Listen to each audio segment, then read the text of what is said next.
Good morning, sir. Good morning, class.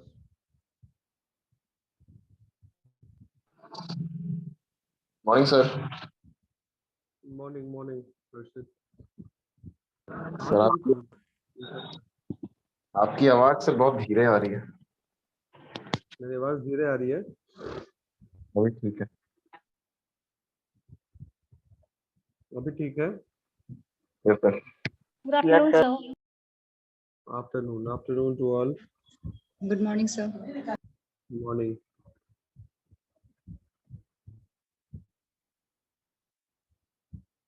एक minute और देख लें, कुछ लोग अगर आ जाएं तो ठीक है, नहीं तो मीटिंग लॉक करेंगे और फिर क्लास स्टार्ट करेंगे।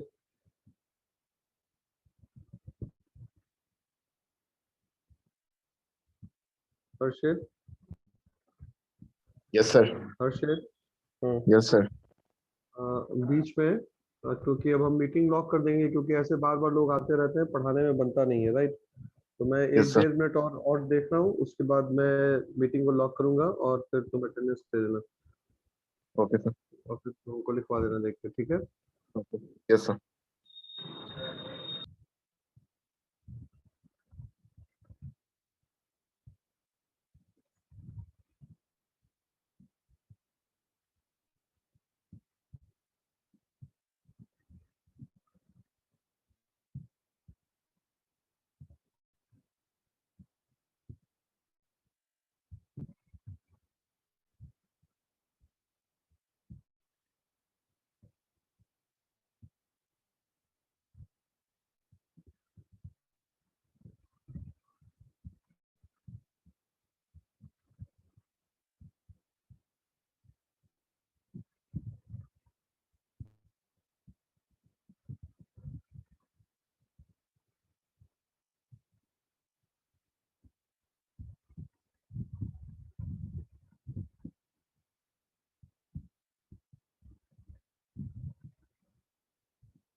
Excuse me.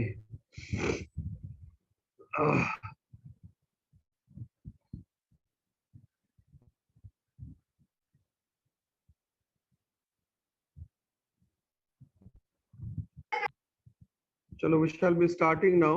अब हम लोग, मैं मीटिंग को लॉक कर रहा हूँ ना। इट्स टाइम 7 मिनट्स हो गया ऑलमोस्ट, ठीक है? तो हम लोग पॉइंट जो शेयर कर रहे थे वो ये कि इकोनॉमिक एक्सपोजर के ऊपर हम लोग बात कर रहे थे। इकोनॉमिक एक्सपोजर और ट्रांसलेशन एक्सपोजर में क्या फर्क है, आप में से कोई बताएगा?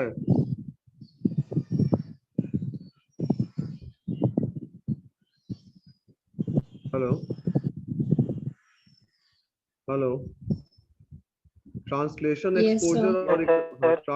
एक्सपोजर और इकोनॉमिक एक्सपोजर में क्या डिफरेंस है, कोई बताएगा तुम लोग में से?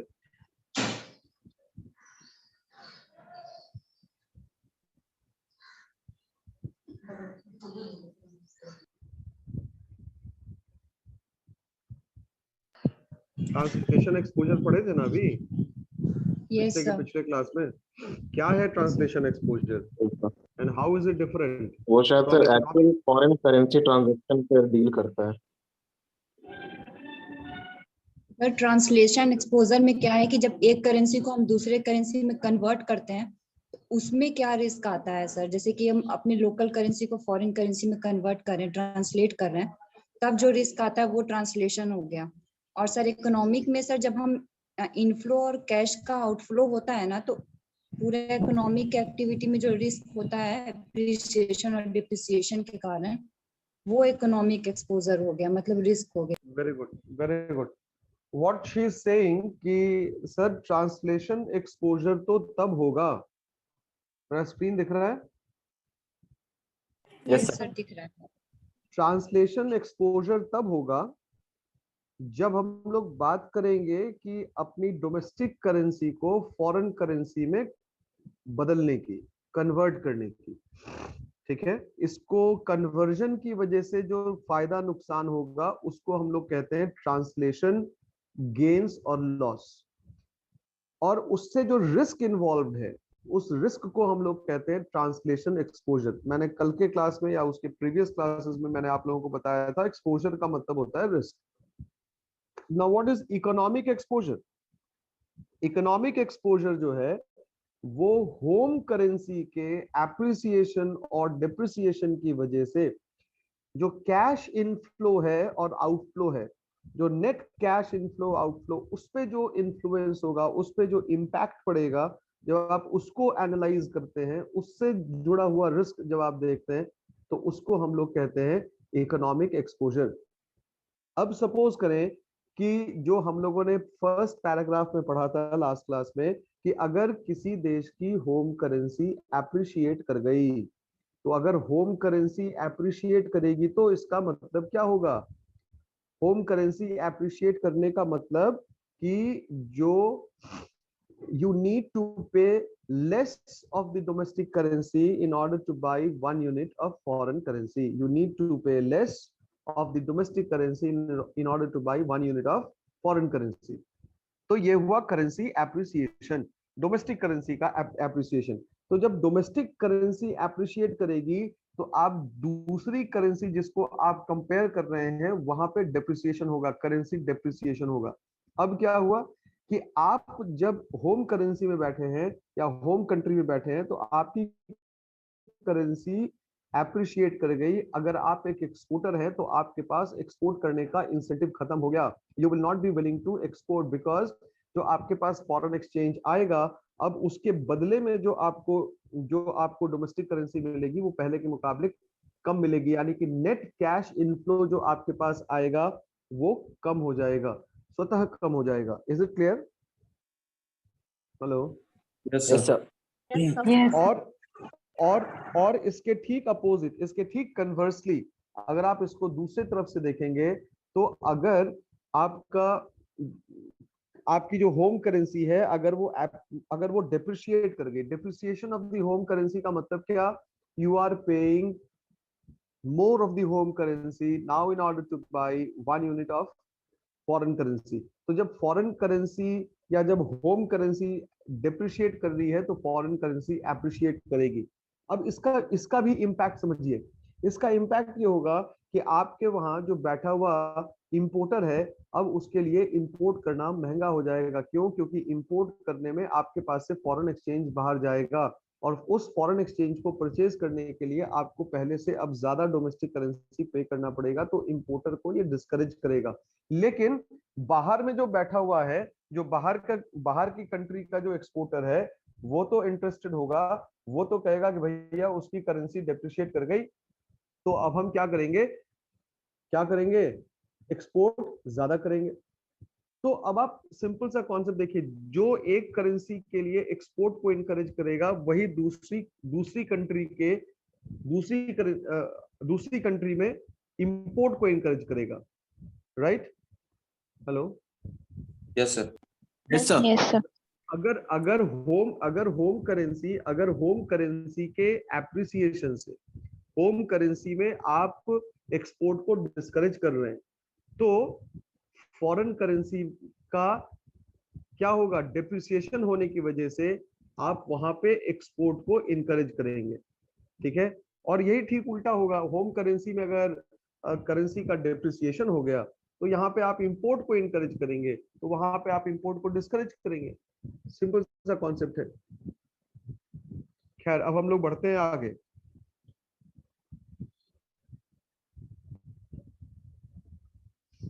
क्या कह रहे हैं हम लोग, यहां से पढ़ते हैं कन्वर्सली से। कन्वर्सली दिख रहा है third paragraph? Yes sir. Yes, sir. ठीक है। कन्वर्सली का मतलब opposite. Conversely the imports invoiced in foreign currency will diminish when they are expressed in local currency। यही मैंने बताया कि जहां पे एक चीज इनकरेज होगा वही चीज दूसरी कंट्री में क्या होगा, डिस्करेज होगा। Discourage. Similarly, interests due on foreign currencies borrowings will also be reduced। ठीक है, ये सब तो है, क्लियर है। उसके बाद आगे बढ़ते हैं। An appreciation of local currency, local currency का appreciation results into a reduction of cash inflows. ये भी क्लियर है। लोकल करेंसी अगर एप्रिशिएट करेगी तो कैश इनफ्लो क्या हो जाएगा, कम हो जाएगा, हाँ या ना? Yes Yes, sir. Yes sir. Cash inflow कम क्यों होगा? लोकल करेंसी एप्रिशिएट करेगी तो कैश इनफ्लो कम क्यों होगा?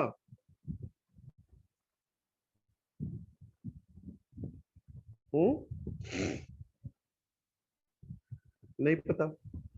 अरे भाई लोकल करेंसी एप्रिशिएट कर रही है, इसका मतलब क्या हुआ कि आप एक्सपोर्ट्स कम कर रहे हैं, एक्सपोर्ट्स कम कर रहे हैं तो आपके पास कैश इनफ्लो कम हो जाएगा, simple. As well as outflow, inflow भी कम होगा, आउटफ्लो भी कम होगा। The real problem is to know whether operating revenues are more affected than expenses or vice versa। हमारे पास दिक्कत क्या है, हम लोगों को समझना क्या होगा कि जो करेंसी एप्रिसिएशन डिप्रिसिएशन से हमारा जो ऑपरेटिंग रेवेन्यू है उस पे क्या इफेक्ट पड़ रहा है, एक्सपेंसेस पे क्या इफेक्ट पड़ रहा है, एक्सपेंसेस से ज्यादा इफेक्ट रेवेन्यू पे पड़ रहा है या रेवेन्यू पे ज्यादा मतलब एक्सपेंसेस पे ज्यादा इफेक्ट पड़ रहा है। अब इस पे आपको ध्यान से सुनना पड़ेगा, मैं जो आपको बता रहा हूं सुनिएगा ध्यान से। अगर इंडियन रुपी, मैं इंडिया के कॉन्टेक्स्ट में बात कर रहा हूं और अमेरिका के कॉन्टेक्स्ट में बात कर रहा हूं, अगर इंडियन रुपी एप्रिशिएट कर गई, इंडियन रुपी एप्रिशिएट कर गई मतलब भारत में जो एक्सपोर्टर है वो अब एक्सपोर्ट कम करेगा, इसका सीधा सा इंटरप्रिटेशन ये हुआ। इंपोर्टर इंपोर्ट ज्यादा करेगा, इंपोर्टर इंपोर्ट ज्यादा करेगा, क्यों? क्योंकि उसके लिए इंपोर्ट करना आसान हो जाता है। आपने एक याद कीजिए, हम लोगों ने एक पॉइंट पढ़ा था, मेक और by decision. Do you know this? Make और बाई डिसीजन, ये क्या होता है मेक और बाई? कि अगर आप एक, तो आप कभी कभी ये फैसला लेते हैं कि आपके लिए बनाना सस्ता है, आपके लिए, सॉरी मेक है, मेक और बाई, मेक और बाई डिसीजन। तो ये मेक और बाई डिसीजन का मतलब आपके लिए, आप being a producer you will have to take a call कि आपको बनाना सस्ता पड़ेगा या बाहर से खरीदना सस्ता पड़ेगा। तो अगर मेरी करेंसी एप्रिशिएट कर गई तो हो सकता है कि मुझे बाहर से खरीदना आसान पड़े, तो मैं इंपोर्ट्स को क्या करूंगा, बढ़ा दूंगा। मैं इंपोर्ट्स को क्या करूंगा, बढ़ा दूंगा। तो अब आप थोड़ा सा कॉमन सेंस यूज कीजिए कि इंडिया में बहुत सारी आईटी कंपनी है जिसका major revenue, major business operations India के बाहर है, अमेरिका में। इन्फोसिस, टीसीएस, कॉग्निजेंट, उसके बाद एक्सेंचर या कोफोर्ज, बहुत सारी ऐसी कंपनी है जिसका रेवेन्यू जनरेशन मेजॉरिटी, मेजर जो उसका वो कमाई है वो विदेश से। तो अब अगर इंडिया और अमेरिका, यूएसडी और आईएनआर के एक्सचेंज रेट को जब आप देखेंगे और आप कह रहे हैं भाई इंडियन रुपी क्या हो गया, एप्रिशिएट कर गया, तो वैसी हालत में ये बहुत संभव है कि हम लोग क्या एक्सपीरियंस करेंगे कि हमारा जो एक्सपोर्ट्स है वो कम होगा, एक्सपोर्ट्स कम हो जाएगा। तो अब इसका इफेक्ट क्या पड़ेगा कि यूएस से जो कमाई हो रही थी इन कंपनियों को, जो रेवेन्यू जनरेट वो कर पा रहे थे, वो रेवेन्यू ऑटोमेटिकली कम हो जाएगा। तो अब आपको ये समझना पड़ेगा कि कहां पर कितना इफेक्ट पड़ रहा है, रेवेन्यू पे ज्यादा इफेक्ट पड़ रहा है, एक्सपेंस पे ज्यादा पड़ रहा है, या एक्सपेंस पे ज्यादा और रेवेन्यू पे कम, ये हम लोगों को एनालाइज करना पड़ेगा। ये एनालिसिस का मुद्दा है। Getting the point class? Hello? Yes sir. Yes, sir. आगे बढ़ते हैं।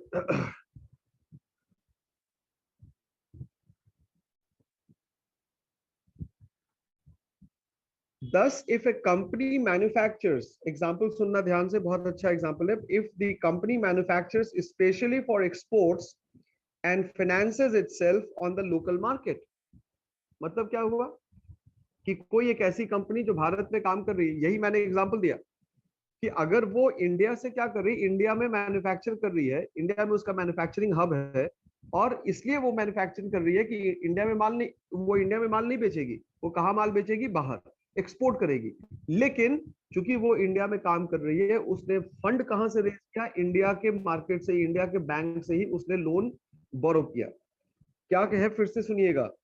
If a company manufacturers specially for exports, ठीक है, and finances itself on the local market, मतलब माल बेचेगी बाहर, लेकिन फाइनेंस कहां से लेगी, वो लोकल मार्केट से, मतलब इंडियन बैंक से लेगी। An appreciation of local currency will have a negative impact on its cash flows. अगर करेंसी एप्रिशिएट कर गई तो इसका नेगेटिव इफेक्ट पड़ेगा उसके कैश फ्लो पे। क्यों? क्योंकि इनफ्लो कम होगा, आउटफ्लो ज्यादा होगा। आउटफ्लो ज्यादा होगा क्यों? क्योंकि उसको इंटरेस्ट रेट्स वगैरह इंडिया में ज्यादा पे करना पड़ेगा, नेगेटिव कैश फ्लो होगा, नेगेटिव इफेक्ट होगा इसका। As its sales are likely to be affected to a higher degree than its expenses. क्यों? क्योंकि करेंसी एप्रिसिएशन से उसका सेल्स जो है वो ज्यादा प्रभावित होगा इन रिस्पेक्ट टू एक्सपेंसेस। क्यों? क्योंकि एक्सपेंसेस तो डोमेस्टिक कंट्री में होना है जहां पे वो मैन्युफैक्चर कर रही है, लेकिन सेल्स कहाँ होना है, सेल्स बाहर होना है। इससे सेल्स बाहर होने की वजह से क्या होगा, सेल्स बाहर होने की वजह से बहुत सिंपल सी बात ये होगी कि उसका एक्सपोर्ट्स कम हो जाएगा, रेवेन्यू कम हो जाएगा, तो उसका कैश फ्लो नेगेटिवली अफेक्टेड होगा। आई बात समझ में? हेलो? तो यहाँ पर हाँ, तो यहाँ पर मैंने एक एग्जांपल दिया था आप लोगों को, इन्फोसिस का, टीसीएस का, और भी बहुत सारी जो मतलब आईटी बेस्ड कंपनी है। वो सारी कंपनी क्या करती है, बहुत सारी कंपनी इंडिया में ही मतलब सब काम करती है और उसको यहाँ से आउटसोर्स करती है। लोन्स वगैरह जो बोरोइंग्स वगैरह है वो सब इंडिया से करती है। तो करेंसी एप्रिसिएशन से क्या होगा, उसके रेवेन्यू पे सीधा इफेक्ट दिखेगा, उसका एक्सपेंसेस बढ़ जाएगा, रेवेन्यू कम हो जाएगा, कैश फ्लो पे नेगेटिव इफेक्ट दिखेगा। आगे पढ़ते हैं हम लोग। If on the other hand the local currency depreciates, यही उसके विपरीत अगर लोकल करेंसी डिप्रिशिएट कर गई, लोकल करेंसी के डिप्रिशिएट करने का मतलब क्या हो गया कि लोकल करेंसी के वैल्यू में अब आपको एक करेंसी बाई करने के लिए ज्यादा पे करना पड़ेगा। मतलब आपका जो फॉरेन सेल्स था, जो आप एक्सपोर्ट्स कर रहे थे उसी कंपनी के पास, तो रेवेन्यू बढ़ जाएगा और उस मुकाबले उसका एक्सपेंसेस नहीं बढ़ेगा, तो ये आपके कैश फ्लो को पॉजिटिवली इफेक्ट करेगा। आइए देखते हैं कि क्या लिखता है। Flows are affected exactly in the opposite way. Exports should increase as manufactured products are more competitive, but if the company imports a significant part of its inputs, its expenses will increase and thus its cost of production will go up. If the company has borrowed abroad, its financial charges will also increase. Clear है, इसमें कोई दिक्कत नहीं है। हम लोग आगे बढ़ते हैं। A depreciation of local currency, क्या कह रहा है, depreciation of local currency in general results into an increase of operating revenue. ये लाइन इंपॉर्टेंट है, याद कर लीजिएगा या इसको अंडरलाइन कर लीजिएगा। क्या कह रहा है, इन जनरल, मैं एक्सेप्शनल केसेस की बात यहाँ पे नहीं हो रही, यहाँ पे एक सामान्यतः क्या देखा जाता है, अगर लोकल करेंसी में डिप्रिसिएशन हुआ तो उसका इफेक्ट क्या होगा, increase in operating revenue increase हो जाएगा as well as expenses. Here again, there is no need to examine whether the impact of depreciation is greater on revenue or expenses. अब आगे पढ़ते हैं। In general economic exposure of a multinational is difficult to evaluate. क्या कह रहा है, लिख दिया यहाँ पर, जो मल्टीनेशनल कंपनी है, जो मल्टीपल नेशंस में काम करती है, उसके इकोनॉमिक एक्सपोजर को इवैल्यूएट कर पाना लगभग नामुमकिन है। कि आप 32 देश में काम करते हैं, 40 देश में काम करते हैं, अब जैसे नेस्ले जैसी कंपनी है, या वॉलमार्ट जैसी कंपनी है, या माइक्रोसॉफ्ट जैसी कंपनी है, तो उसके लिए भाई ये जो मतलब इकोनॉमिक एक्सपोजर है, उसको मैनेज कर पाना तो बड़ा मुश्किल होगा। क्यों? या उसको इवैल्यूएट कर पाना मुश्किल होगा, क्योंकि उसके लिए पॉसिबल ही नहीं होगा कि वो उतने वाइड फ्लक्चुएशंस और उतने वाइड करेंसी मतलब एप्रिसिएशन डिप्रिसिएशन और मतलब जो रेवेन्यू और एक्सपेंसेस के ऊपर जो उसका मतलब इम्पैक्ट होगा, आप उसको इतनी आसानी से कैलकुलेट कर पाए। इसलिए लिख दिया कि मल्टीनेशनल कंपनीज, और वो भी ऐसी ऐसी मल्टीनेशनल कंपनीज जिसका मल्टीपल नेशंस में, 2-3 देश में नहीं, कई देशों में, 20-25-30-35-40 देशों में अगर उसका माल बिकता है, तो शायद उसके लिए इकोनॉमिक एक्सपोजर को इवैल्यूएट कर पाना लगभग नामुमकिन है, not possible, difficult to evaluate. Companies try to forecast the future rates and try to evaluate the impact of variations on their profits. अब हम लोग आगे बढ़ते हैं। Internal techniques of hedging. There are several techniques which can be used in this category, to reduce the exchange rate risk. ये hedging what? ये किस चीज को hedge करना बाबू? इकोनॉमिक एक्सपोजर को hedge करना। इकोनॉमिक एक्सपोजर को हेज करना, जब एक्सचेंज रेट रिस्क जो है, वो एक्सचेंज रेट रिस्क जो फ्लक्चुएशंस होता है, वो इकोनॉमिक एक्सपोजर में आएगा। एक्सचेंज रेट के ऊपर नीचे होने से क्या होता है, आपकी करेंसी एप्रिशिएट या डिप्रिशिएट करती है, जिसका इफेक्ट हमारे कैश इनफ्लो और आउटफ्लो पे पड़ता है। तो उसको कैसे आप हेज कर पाए, मतलब सेफ गार्ड कर पाए, हम अपने रिस्क को कैसे कम से कम कर पाए, तो उसके लिए बहुत सारी टेक्निक्स है, इंटरनल टेक्निक्स। क्या क्या है? Choosing a particular currency for invoice, उसके बाद है लीड्स एंड लैग्स, उसके बाद है इंडेक्सेशन क्लॉज इन कॉन्ट्रैक्ट्स, नेटिंग, उसके बाद है shifting the manufacturing base, centre of invoicing, और लास्ट में है स्वैप्स। तो हम लोग स्टार्ट करते हैं नंबर 1 से, choice of currency of invoicing. Choice of currency of invoicing, तो क्वेश्चन पूछ सकता है कि what are the different methods of hedging the economic exposures, या इनमें से किसी कुछ के ऊपर शॉर्ट नोट्स भी पूछ सकता है कि एक ये पूछ देगा कि how shifting the manufacturing base will reduce और will affect the economic exposure, explain. तो हम लोग शुरुआत करते हैं पहले से, choice of the currency of invoice. मतलब आप जिस करेंसी में इनवॉइस करेंगे, उसको आप चुन सकते हैं कि भाई हम जो भी माल बेचेंगे या परचेज करेंगे, वो एक पर्टिकुलर करेंसी में होगा, उसी में सब काम करेंगे, उसके अलावा किसी करेंसी में हम नहीं करेंगे। तो इसका मतलब क्या हुआ कि हमने इकोनॉमिक एक्सपोजर को कम किया, लेकिन हमने ट्रांसलेशन एक्सपोजर को थोड़ा बढ़ा दिया। अगर आप एक करेंसी में इनवॉइस करेंगे, तो उसका इफेक्ट बाबू क्या होगा, हम इकोनॉमिक एक्सपोजर को भले ही कम कर सकते हैं, लेकिन हो सकता है ट्रांसलेशन एक्सपोजर को हम बढ़ा दें। क्यों? क्योंकि जब आप एक मतलब अगर आप किसी खास करेंसी में ही सारी चीजों को इनवॉइस करेंगे, तो उसको भी तो किसी दूसरे मतलब होम करेंसी में, किसी दूसरे करेंसी में कन्वर्ट करना पड़ेगा, ट्रांसलेट करना पड़ेगा। खैर एनीवेज, इसको एक बार पढ़ के देखो, शायद समझ में आ जाना चाहिए। Go through the points. Hello, yes sir. Yes पढ़ सर। के देखो, पढ़ के देखो एक बार, और नहीं समझ में आए तो बोलना कि सर नहीं समझ में आया, चुप मत बैठना।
मेरा स्क्रीन दिख रहा है क्या? यस सर, दिख रहा है।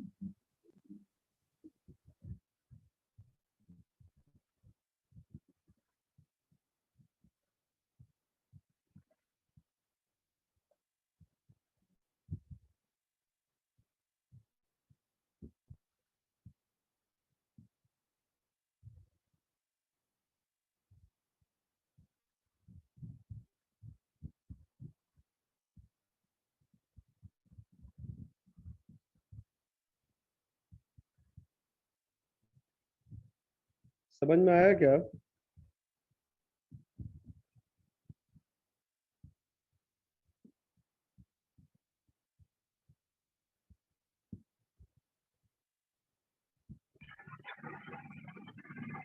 सर एक लाइन है, हम्म। companies may also have recourse to invoicing in a currency whose fluctuations are less erratic than those of national currency. Recourse का मतलब उपाय, सॉल्यूशन, दूसरा रास्ता, second way out. Recourse word ही नहीं समझ में आ रहा होगा ना, बाकी सब तो क्लियर है ना? Yes, sir. हाँ भैया, हम मेरे पास तो ये उपाय है ना कि हम नेशनल करेंसी में नहीं करेंगे। हम जहां पर हैं, जहां की कंपनी है, हम वहां के नेशनल करेंसी में भी नहीं करेंगे। हम ये कर सकते हैं कि हम वैसी करेंसी को सिलेक्ट करें जो लीस्ट वॉलेटाइल है, जिसमें फ्लक्चुएशन सबसे कम है। तो आप देखिए, यही कारण है ना कि सारी दुनिया में जो भी ट्रेड का एक्सप्रेशन होता है, जो ट्रेड का वॉल्यूम एक्सप्रेस किया जाता है, वो किस फॉर्म में होता है? It is only in terms of dollar. क्यों? क्योंकि बाकी सारी करेंसी के मुकाबले डॉलर में वोलेटिलिटी सबसे कम होती है।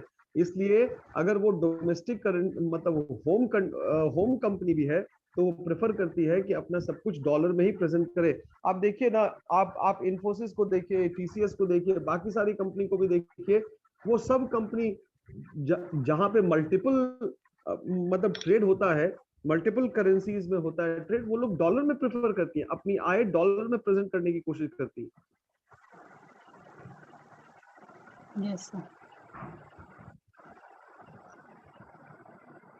आंधी वांधी चल रहा है क्या जी बाहर में? सर मौसम तो है वैसा।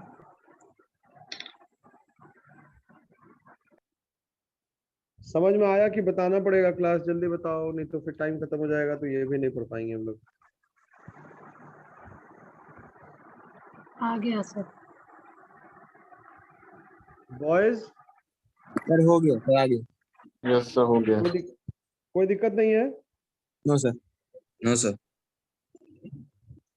अच्छा, ये वाला जो सेकंड जो पैराग्राफ लिख रहा है इसमें, this method is a Nobel one, however an enterprise suffers under this method if the national currency appreciates. This is likely to result into a loss of market for the products of the company if there are other competitors.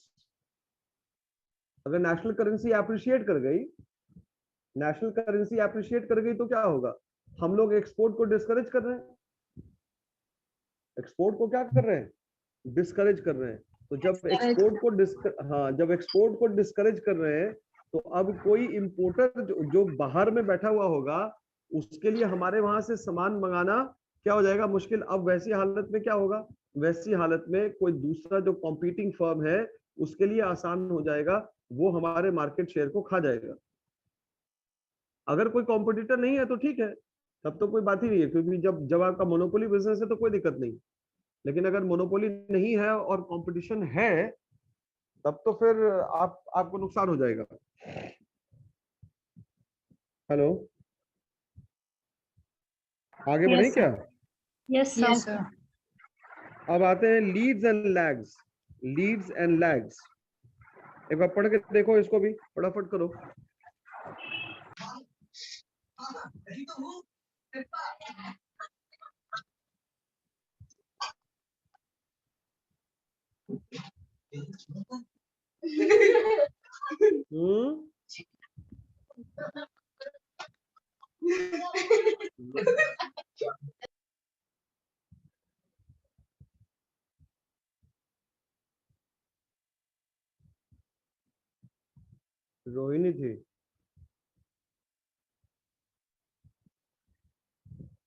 leads and lags.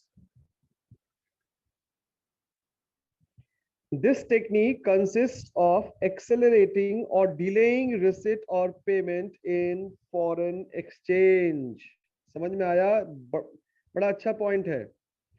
क्या कह रहा है? Leeds and lags मतलब कि आप जब foreign exchange में काम करते हैं तो आपको ये जो टेक्निक है ये बहुत सूटेबल है कि अगर आपको पेमेंट रिसीव करना है तो आप जल्दी रिसीव कीजिए, देना है तो बाद में दीजिए, ठीक है? या अगर आपको लग रहा है कि करेंसी अप्रिशिएट होने वाला है तो अब मतलब अब अभी आप ले लीजिए, तुरंत पेमेंट रिसीव कर लीजिए. अगर आपको लग रहा है कि करेंसी डिप्रिशिएट होने वाला है तो आप पेमेंट टाल दीजिए, अच्छा ठीक है बाद में दीजिएगा, आराम से दीजिएगा, कोई दिक्कत नहीं है. यस और no? Hello? Yes, sir. Yes, sir. अगर सपोज करो इंडिया में कोई बैठा हुआ आदमी है, उसको पता है कि वो उसके जो इंडियन रुपी है वो डिप्रिशिएट करने वाला है, ठीक है, आज से 10 दिन के बाद, और उसको $10,000 रिसीव होने वाला है, तो वो आज के डेट पे पेमेंट रिसीव करना पसंद करेगा या 10 दिन के बाद पेमेंट रिसीव करना पसंद करेगा? दिन के बाद. आज के डेट पे 10 दिन के बाद. आज के डेट पे क्यों करेगा? करेंसी डिप्रिशिएट होने वाली है, इंडियन लोकल करेंसी डिप्रिशिएट हो रही है, तो डिप्रिशिएट होगी इसका मतलब क्या?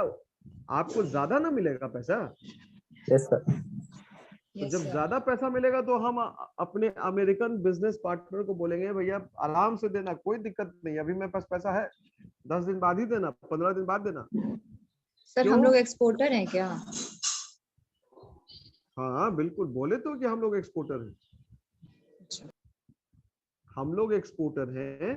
इंपोर्टर तो तुरंत ले लेगा, बोले यार नहीं, मतलब तुरंत भेज देगा, तुरंत, क्योंकि उसको पता है कि भैया हम अगर अभी नहीं भेजेंगे पैसा तो सेम डॉलर को परचेज करने के लिए हमको ज्यादा देना पड़ेगा.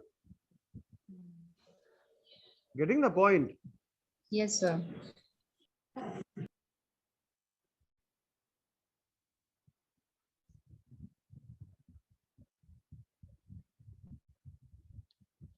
As warranted by the position या expected position of the exchange rates.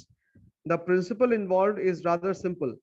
If depreciation of national currency is apprehended मतलब expected, importing enterprises like to clear their dues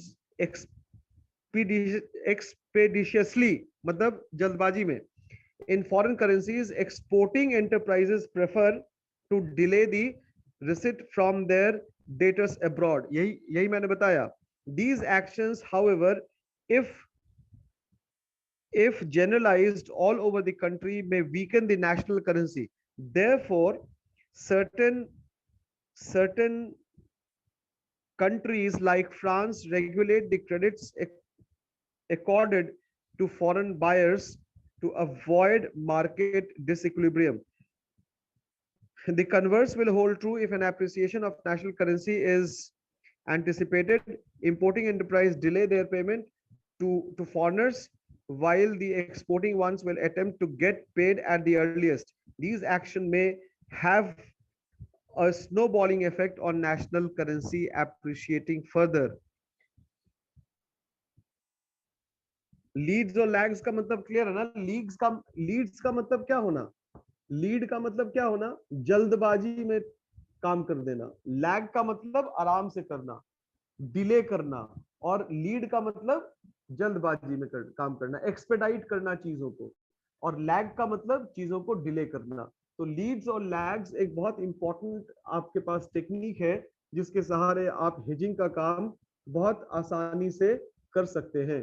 it's a very potent method और technique of hedging the currency या economic risk. तो पहला था choosing a currency for invoicing, और दूसरा था Leeds and lags. Leeds का मतलब क्या हो गया? लीड्स का फिर से मैं मतलब बता रहा हूं कि अपने पेमेंट को क्या करना या रिसिट को एक्सपेडाइट करना. लैग करने का मतलब रिसिट या पेमेंट को डिले करना. Is it clear class? Yes, sir. Yes, sir. ठीक है. तो तुम लोगों का मार्क्यू तो नहीं हुआ ना? अप्रैल मंथ में मार्क्यू नहीं हुआ है तो उसके लिए थोड़ा तैयार रहना, मैं नेक्स्ट क्लास में बता दूंगा कि क्या है नहीं है, and you will have to be prepared for it. ठीक है क्लास? Yes sir. ठीक है, okay, thank you. Thank you sir. Thank you. Arshit? हाँ सर ले लिया।